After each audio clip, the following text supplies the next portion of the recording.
एक पति पत्नी की शादी को लगभग 1.5 साल का समय गुजर जाता है। इसी दौरान में उनको एक बहुत ही सुंदर बेटी पैदा हो जाती है। घर में बड़ा ही खुशियों का माहौल होता है, घर परिवार अच्छे से चल रहा होता है। एक दिन जो पति होता है वो एक पंखे की सफाई कर रहा होता है, अचानक बोर्ड में उसे करंट लग जाता है और करंट भी उसे इस तरह से लगता है, वहीं पर तड़प तड़प कर उसकी जान चली जाती है। जो पत्नी होती है उसका रो रो कर बुरा हाल होता है। घर परिवार में उसका एक छोटा देवर होता है जिसकी उम्र 20 साल होती है। वो भाभी को इस तरह से सांत्वना देता है, इस तरह से अपने गले लगाता है और उससे कहने लगता है कि भाभी, तुम्हें किसी भी तरह की कोई दिक्कत लेने की ज़रूरत नहीं है, मैं तुम्हें हर तरह का सहारा दूंगा। उसके बाद इन दोनों के आपस में संबंध बनने लगते हैं और लगभग 1 साल तक बिना किसी को बताए इनके संबंध बनते हैं। एक दूसरे के साथ पति पत्नी जैसे रहने लगते हैं। जब 1 साल बाद वो पत्नी उस देवर से यही कहती है कि तुम मेरे साथ शादी कर लो, लेकिन देवर का मन ऊब जाता है। 1 साल बाद देवर उसे मना कर देता है कि मैं विधवा से शादी क्यों करूं। उसके बाद वो औरत नज़दीकी पुलिस थाना क्षेत्र में पहुंच जाती है और वहां जाकर जब थाने में रिपोर्ट दर्ज करवाती है तो मामला गांव में पहुंच जाता है। गांव में एक बहुत बड़ी पंचायत का आयोजन किया जाता है और उस पंचायत में एक ऐसा फैसला लिया जाता है जिस फैसले को सुनकर बहुत सारे लोग तो बहुत ज़्यादा खुश होते हैं, लेकिन बहुत लोगों को वो फैसला बहुत बड़ा अकड़ता है। दोस्तों, क्या था वो फैसला और क्या था इनका पूरा जीवन, आज जानते हैं इस वीडियो। नमस्कार, जय हिंद। आप देख रहे हैं APH न्यूज़ राहुल रावत के साथ। तो दोस्तों, आज की जो हकीकत की घटना आपको बताने जा रहा हूं उत्तर प्रदेश के गाजीपुर की है। यहां पर मौसमी नाम की एक लड़की जिसकी उम्र 23 साल होती है, उसकी शादी हो जाती है और जिससे शादी होती है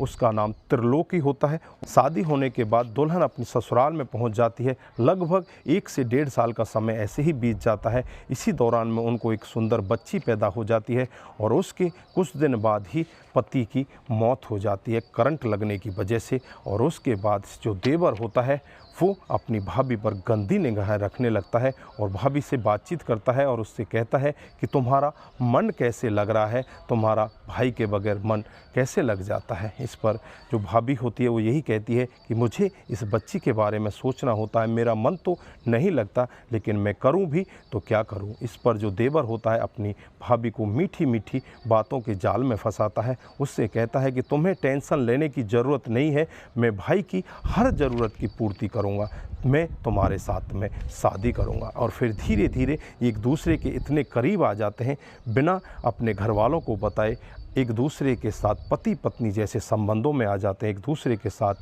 डेली पति पत्नी जैसे संबंधों में होते हैं। धीरे धीरे समय बीतता रहता है, लगभग 1 साल का समय बीत जाता है और जो देवर होता है जिसका नाम होता है जगन्नाथ, उम्र होती है 20 साल। अब वो अपनी भाभी से दूरियां बनाने लगता है। भाभी उसे अपने पास बुलाती है लेकिन वो उससे दूर भागने लगता है। अब भाभी को लगने लगता है कि शायद कुछ ना कुछ दाल में काला है। फिर उसे एक दिन अपने पास बिठाती है और उससे कहती है कि तुमने मेरे साथ वादा किया था कि मैं तुम्हारे साथ शादी करूंगा, अब मेरे साथ तुम शादी कर लो।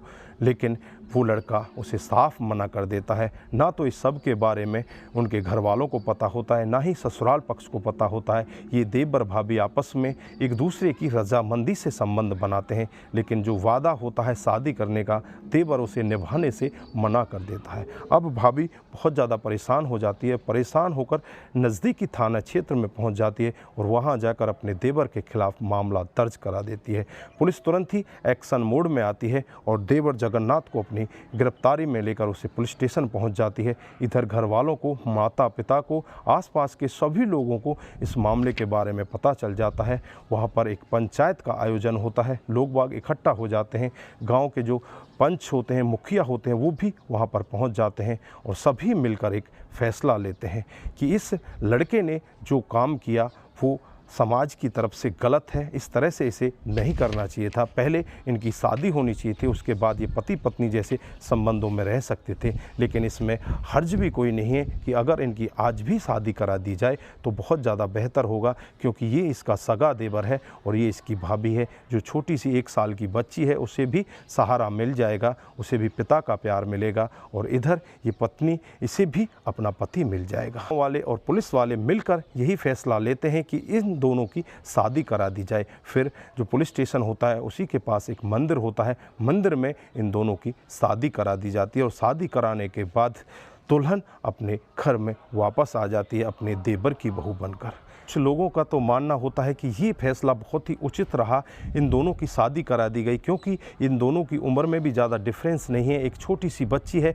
उसे पिता का प्यार मिल गया। लेकिन कुछ लोगों का मानना है कि ये बहुत ही गलत हुआ है। कुछ लोग तो यहाँ तक कह रहे हैं कि ये देवर भाभी एक दूसरे के साथ नाजायज़ संबंध बना रहे थे और नाजायज़ संबंधों को आज इस तरह से रूप दिया गया है, ये समाज के लिए अच्छी बात नहीं है। लेकिन दोस्तों, मैं यहाँ पर कहना चाहता हूँ, अगर इस तरह से अगर बड़ा भाई मर जाता है, उसका छोटा भाई रहता है और उम्र में ज़्यादा डिफरेंस नहीं होता, तो देवर के साथ उसकी शादी हो जाए तो इसमें हर्जी क्या है। उसे भी जीने का अधिकार होता है, उसका पूरा जीवन बहुत लंबा होता है, उस जीवन को कैसे अकेली रहकर काटेगी, एक छोटी सी बच्ची का कौन सहारा बनेगा। यहाँ पर जो देवर के साथ उसकी शादी हुई हमारे हिसाब से तो उचित थी।